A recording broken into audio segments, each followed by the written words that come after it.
Bien, amigos televidentes, tal y como les habíamos prometido, tenemos con nosotros nuevamente a la ingeniera Agneris Meléndez. Ya ella ha estado aquí en otras ocasiones.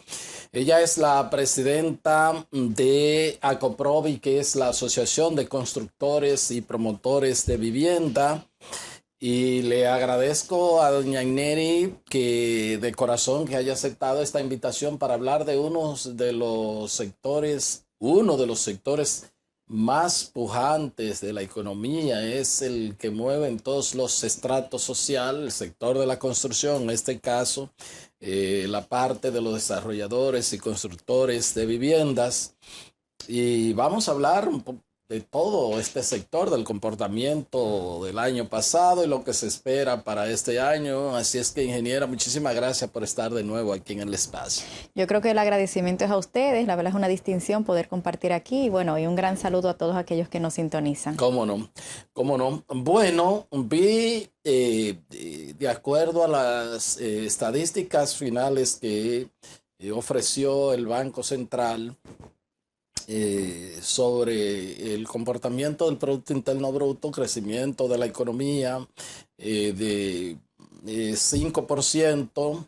Y bueno, siempre uno va al tema de la segmentación de los sectores. En el caso del sector de la construcción, si la mente no me es infiel, un 2 punto y algo por ciento. Como muy por debajo de la media, se podría decir, del crecimiento de la economía en sentido general.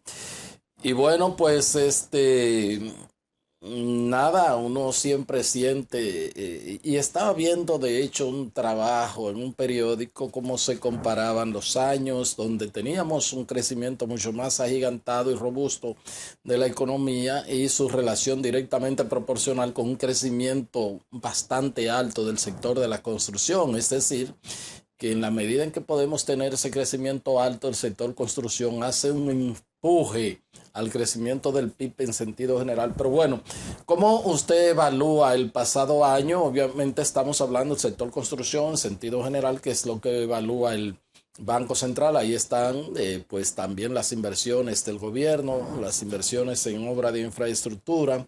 ¿Cómo fue el 2024 para ustedes como sector? El tema es muy interesante y amplio, aunque se puede resumir realmente. Lo primero es que tenemos que reconocer que la vivienda es casi el 80% de todo lo que es construcción privada y que la construcción privada es casi un 90% de la construcción en general con respecto a la totalidad, porque la pública ha tenido, la inversión pública en infraestructura ha tenido los niveles menores de la década, creo que hasta de 20 años, lo cual es algo que es un reclamo nuestro porque no nos beneficia en cuanto a que las ciudades y los desarrollos inmobiliarios tengan la infraestructura necesaria para poder servirse. Ahora bien, con respecto al aumento de la construcción, cómo ha estado, ha sido un panorama muy retador. El año pasado, que de hecho vinimos a este programa, sí, claro, y conversamos sobre estos temas, hablamos que el crecimiento en el 2023 había sido nulo. Eso es así. Nulo. Y tenía mucho que ver con muchos factores, incluyendo la inflación, etcétera. En este año el crecimiento ha sido sumamente bajo, ya comentaste un 2.1%. Nosotros entendemos que tiene mucho que ver con lo que ha impactado las altas tasas de interés y la alta inflación en los materiales de la construcción. ¿Por qué? Porque si bien es cierto que el poder adquisitivo de las personas no ha variado tanto en poco tiempo, los precios de la vivienda se han inflado o han variado, han aumentado de manera significativa. Y tenemos ahí un reto importante y es que la estadística oficial, que es la que utilizamos para indexar los contratos, que es el índice de costo directo de la vivienda, plantea que la inflación ha tenido más o menos de un 3%, creo que es un 3.15%. Y sin embargo, si uno encuesta y hace una encuesta de cómo ha variado el precio de la vivienda, ronda entre un 10 y un 15% de aumento en el año pasado, en el 2024. Eso se agrega, perdón, ingeniera, al salto cuantitativo espectacular que se produjo después de la pandemia, que tanto a nivel nacional como internacional se calcula de que casi fue un 30% de incremento de de los precios de la vivienda. No sé si mucho más de ahí, sí. La estadística oficial, el ICDB, por ejemplo, calcula que de prepandemia actual ha habido un aumento de un 40.95 y el ROE, que es el registro de oferta de edificaciones, que habla entonces de precio, porque hace un censo de todas las ofertas comercializables, habla de un 44%. Wow. Eso es prepandemia con respecto a ahora. A lo que me refería hace un momento es que si bien es cierto que estamos teniendo un panorama retador en cuanto a la inflación, porque la real inflación ha sido entre un 10 y un 15%, sin embargo la estadística oficial plantea menos de un 4%, también hemos tenido altas tasas de interés. ¿Y en qué afecta eso? En la venta de vivienda. Cuando no se vende vivienda, aparte de que hay muchos dominicanos que no suelen servirse, es decir, el déficit habitacional aumenta, pero adicionalmente a eso, los constructores que no van a parar su obra, porque en medio del camino no se puede pararse, claro, pueden llegar a la quiebra, siguen la obra, no se vende, entonces no empiezan nuevos proyectos. Y es algo que hemos advertido desde hace meses pasados, que si no bajaban las tasas de interés y las ventas se estaban viendo ralentizadas en un 30 a un 40%, iba a pasar en este año que se iba a evidenciar en el crecimiento del sector, porque los constructores no están empezando nuevos proyectos hasta no ver mejores condiciones. Entonces, es una realidad que, si bien es cierto que se han tomado políticas monetarias muy acertadas, muy correctas, hubo una liberación de encaje recientemente, muy positivo, han habido, las tasas de referencia del Banco Central han disminuido de manera importante desde los últimos 6 meses. Sin embargo, no se ha evidenciado en la tasa final que utiliza el consumidor en sus préstamos hipotecarios y el constructor en sus préstamos interinos. Y ese yo diría que es el factor detonante de que ahora mismo no tenemos una certeza de que hasta que eso no baje, no vemos cómo el sector puede entonces recobrarse de esta situación. ¿Cómo no? Es decir, que el dinamismo del sector, aunque se sigan desarrollando proyectos y todo esto, pero un poco quizás se puede decir esa dinámica que se le puede impulsar más y que el sector puede aportar más al PIB y a todo esto, están como, vamos a ver qué está pasando con los tipos de interés, y mientras tanto vamos a terminar lo que tenemos en oferta. O sea, no han llegado esas políticas, esa tasa de política monetaria que ha reducido el Banco Central, y que realmente, sobre todo, se espera que un sector tan importante como el de ustedes impacte tanto a quienes van a adquirir sus viviendas como a ustedes como desarrolladores de esos proyectos. Y profundice un poco más. Aparte de las tasas de interés, comenté hace un momento que tenemos los aumentos en precios de materiales, o sea, en los costos de la construcción. Tenemos 2 materiales que son los más fundamentales, que es el acero y el cemento. Y el acero es lo que la gente conoce como varilla. Varilla de construcción, y el cemento que impacta en el hormigón, en los bloques, en todo, los pañetes, etc. Estos 2 productos dentro de la construcción o insumos afectan alrededor de un 44% del costo total de la construcción. Y entre ambos, recientemente se anunció un aumento. A ver, el año pasado, en el 2024, el acero sostuvo alrededor de un 9% de aumento y el cemento alrededor de un 4%. Ahora, recientemente, en enero, se anunciaron nuevos aumentos en ambos rubros. Y de ahí es que viene que si seguimos realizando esas alzas de precios de los materiales, que por supuesto impactan los costos de construcción y a su vez el precio de la vivienda, va a ser imposible poder mejorar el nivel adquisitivo de las personas. Aumentan los precios, aumentan las tasas o no disminuyen las tasas, el dominicano no puede comprar una vivienda. Ahí hacemos un llamado entre que a varios de los que impactan en estos insumos, por ejemplo, en las tasas, a los bancos. Hacemos un llamado a los bancos que veamos cómo podremos buscarle una solución al tema de las tasas. Si ya el Banco Central ha disminuido la tasa de referencia y hay un aumento y hay una liberación de encaje.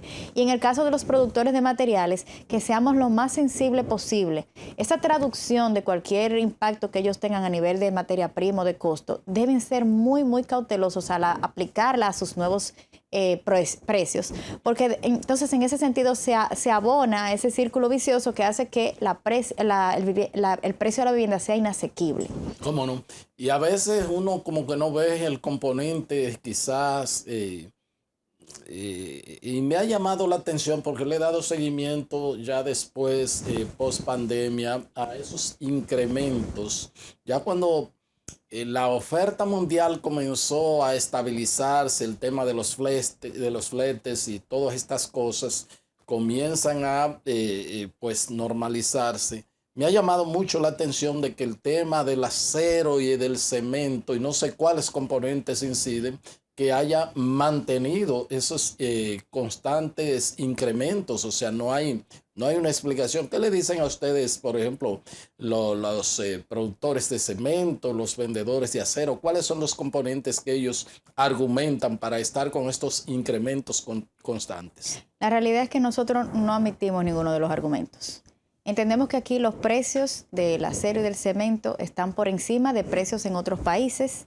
Sabemos que hay algunos componentes locales, como por ejemplo la energía, que impactan, que es diferente a otros países. Pero es un discurso, es como una interacción continua en la cual todavía no hemos podido tener resultados.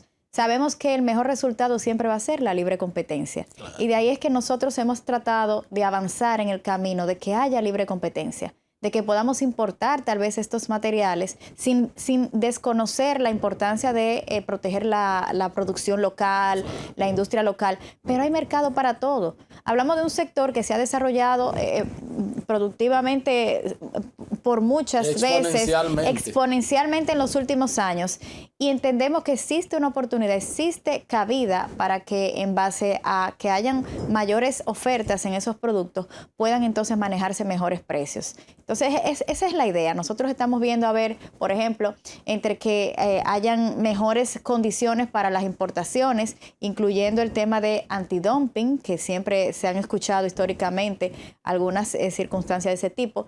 Reitero, sin desproteger la industria local, entendemos que hay mercado para todo. Pero, a ver, una industria local, y obviamente uno siempre tiene que propugnar para que se fortalezca, pero con respecto a la región, a los países que podríamos compararnos, no sé si ustedes tienen algún tipo de referencia, quizá Panamá, Costa Rica, con los propios países centroamericanos, ¿cómo oscilan esos precios? ¿Más o menos andan en igualdad de aquí de República Dominicana o qué ha pasado? Porque son economías similares. Correcto. No le tengo el número exacto para nombrarlo, pero hemos estudiado el caso y definitivamente nuestros precios son superiores. Son superiores, no cabe ninguna duda y no debería ser. Sabemos que hay una proporción, lo comenté hace un momento, de que hay elementos locales como la energía, que tal vez su costo es superior en nuestro país. Pero eso no significa que el descalce, o sea, la diferencia en precio entre aquí y otras economías sea tan importante. Es un discurso, como te digo, histórico, y nosotros entendemos que aquí hay que concientizar, porque la vivienda es un derecho constitucional. Claro. Y aumentar los costos a la vivienda, sea por los productos, por ejemplo, los insumos de construcción, o sea por normativas, por ejemplo, no actualizadas, que impliquen colocar más acero del que debería ser según aspectos internacionales, o sea, por ejemplo, por tiempos de tramitación ineficientes, o sea, por impuestos nuevos. Cualquier elemento que impacte el precio de una vivienda debe ser estrictamente revisado. Y fíjese que hago una diferenciación entre vivienda y construcción. Claro. Porque no es lo mismo construir un puente, construir hasta una escuela. Sabemos que hay otros componentes en los otros tipos de construcciones, pero en la vivienda hay que protegerla porque es un bien social. Sí. Es lo que protege una familia, lo que hace que la sociedad pueda tener la seguridad para poder entonces avanzar en una sociedad. Si mal no recuerdo, creo que el artículo 58 de la Constitución de la República, si mal no recuerdo, no sé, podría... consagra el derecho a la vivienda, o sea que es un derecho fundamental y los derechos fundamentales son derechos humanos que se llevan a un texto, lo cual eso es así. No solamente el caso tiene que ver con la infraestructura en sí, sino inclusive con la calidad de la dignidad que pueda tener la vivienda para un ser humano. Has tocado ahí un punto que, si me permites, quisiera ampliar en algo. Hablaste de dignidad y de derecho constitucional a la vivienda. Ahí tenemos que hacer la parte de que es el acceso a una vivienda. Exacto. Acceso. Y con acceso me refiero a que no todos los dominicanos pudieran tal vez tener acceso con una vivienda comprada. Exacto. Y nosotros los entendemos. Hay otros tipos de acceso. Hay acceso a una vivienda alquilada. Hay acceso a una vivienda por usufructo, que es goce. Sí, claro. Nosotros tenemos un tema ahí sumamente importante, que es la actualización de la ley de alquileres. porque no toda la juventud, por ejemplo, las nuevas generaciones desean comprometerse a comprar una vivienda, aún puedan hacerlo. Exacto. Revolucionar el mercado, o mejor dicho, las oportunidades que haya en cuanto a vivienda en alquiler, impactan igual el déficit habitacional, porque lo que se mide es que usted tenga acceso a una vivienda digna. Lógico. Entonces ahí siempre hemos tenido este tema. La ley de alquileres ahora mismo está, los anteproyectos que existen, a los cuales les hemos hecho nuestras observaciones, se encuentran más o menos como en un limbo. Y es importante para nosotros... Perdón, yo entrevisté al diputado Eugenio Cedeño, que es uno de los que está en esa comisión liderándola, y hemos hablado de eso en sentido general, porque hay personas, y discúlpeme que le interrumpa, desarrolladores, personas que tienen algún ahorro y dicen, no voy a construir para vender, pero sí para yo alquilar y vivir de eso. O sea, pero realmente hay veces que una persona alquila una vivienda y alguien cree que ya la compró, o tiene un derecho de quedarse en ella, pague o no pague. Y la verdad que desalojar a un inquilino deshonroso, de esas personas abusadoras que lo hay, pues evidentemente es una odisea, y hay que echar un pleito jurídico, y eso desanima mucho, me imagino, ¿verdad que sí? Sí, es eso. La realidad es que la inversión en vivienda en alquiler no está desarrollada en nuestro país. Yo me atrevería a decir que si ahora se están construyendo 15,000 viviendas al año, 20,000, 10,000, las que sean al año, con una buena ley de alquiler, en menos de 5 años nosotros pudiéramos estar duplicando, triplicando esa cantidad. Entonces tú te preguntarás, bueno, pero la gente no la va a poder comprar. No, es que la gente no tiene que comprarla. Claro. Lo que tiene que venir es inversionistas, fondos de inversión, que sean los que posean, los que sean los propietarios de esas viviendas y las pongan en alquiler. Y les puedo asegurar que si hoy hay un mercado de alquiler de X cantidad y se duplica o triplica, ¿qué va a pasar con los costos de los alquileres? Van a disminuir. Claro. O sea que la mejora es sustancial. Es mejora en acceso a la vivienda, o sea, en déficit habitacional. Es mejora en inversión de capital privado a nuestro país, que puede venir de fuera, puede venir interno, y es mejora en los precios del alquiler. O sea que al tener una ley de vivienda actualizada, una ley de alquileres actualizada, que fue una promesa de nuestro presidente de la República en su momento, cuando fue a uno de los eventos nuestros de la 8ª Mesa Nacional de la Vivienda, que él le da la importancia que tiene. Y es porque es relevante, porque impacta 360 todo el ciclo de la vivienda. Lógico, claro que sí. Hay inversión, hay, como usted dice, o sea, si una persona... yo, sobre todo los jóvenes, sin matrimonio joven, dice, bueno, nosotros vamos a planificarnos, pero primero vamos a rentar una vivienda, luego ya sobre un tiempo, bueno, y si hay buenas ofertas, si las personas, si hay una buena normativa, una buena legislación, obviamente también que el propietario no abuse de querer pues que el incremento vaya cónsono más o menos quizás con el nivel de la inflación que reporten las autoridades del Banco Central, porque a veces hay gente que, bueno, cada año 10%, 15%, sí. Y realmente se cae en un abuso ahí con eso. O sea, que también se controle esa situación, pero evidentemente que usted, como existen en los países desarrollados, si usted no paga, se va, y no tiene que ser un drama y gastar un dinero en abogado y en todo y tener eso ahí. Hay gente que se quedan un año, 2 años, y yo he tenido denuncias de gente que me llaman, ayúdame con esto porque yo vivo de esto y no se me quiere salir y nada, y amenazan hasta con violencia y todas esas cosas. Con una buena normativa, exactamente. Quisiera también ver cómo, porque ha habido un movimiento que aunque las autoridades no le preocupa, pero ya se han hecho transacciones en los tipos en el tipo de cambio de más del 62-1. Estoy hablando de la tasa del dólar. Eso podría tener un impacto en la industria para ustedes, tomando en cuenta de que es un sector totalmente dolarizado. Uno va a comprar una vivienda y ya no te dicen, mira, cuesta 3 millones de pesos. Se dice, bueno, así es la cosa, pero todo es en dólares, son tantos dólares. ¿Cómo puede eso incidir, estos movimientos que se están dando? Que si no, bien es cierto que las autoridades lo ven como normal, pues eso evidentemente va a repercutir en el bien final o servicio que quiere una persona, porque es un costo bastante importante y incide muy directo en todo lo que la gente consume. Sí, bueno, los expertos economistas nos han comentado que sabemos que que se mueva un poco la tasa del dólar también impacta, es política económica y impacta todo lo que tiene que ver las tasas de interés, el dólar y demás. Ahora, viéndolo, o sea, esa es la razón por la cual también se mueve.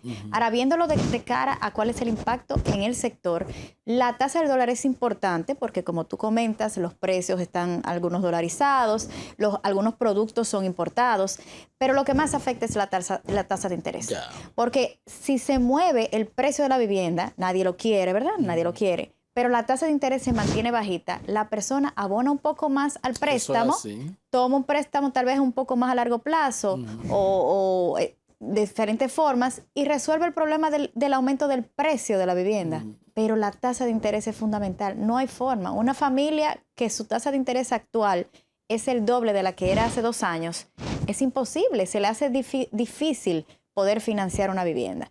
Entonces ahí es que venimos que, bueno, tenemos que flexibilizar los costos por un lado, la tasa de interés por otro lado, y luego la tasa del dólar que impacta a todos los sectores, no solo el nuestro, claro. Ver cómo lo podemos ir manejando. Claro, y en el caso también de la duplicidad de los tipos de intereses, para la familia al adquirirla, pero para ustedes, además, como desarrollador, porque obviamente ustedes no tienen todas las plata para decir, lo vamos a poner de lo nuestro, tienen que también financiar eso en el sistema financiero. Esas tasas también impactan, además ha dicho de los precios fundamentales del cemento y el acero.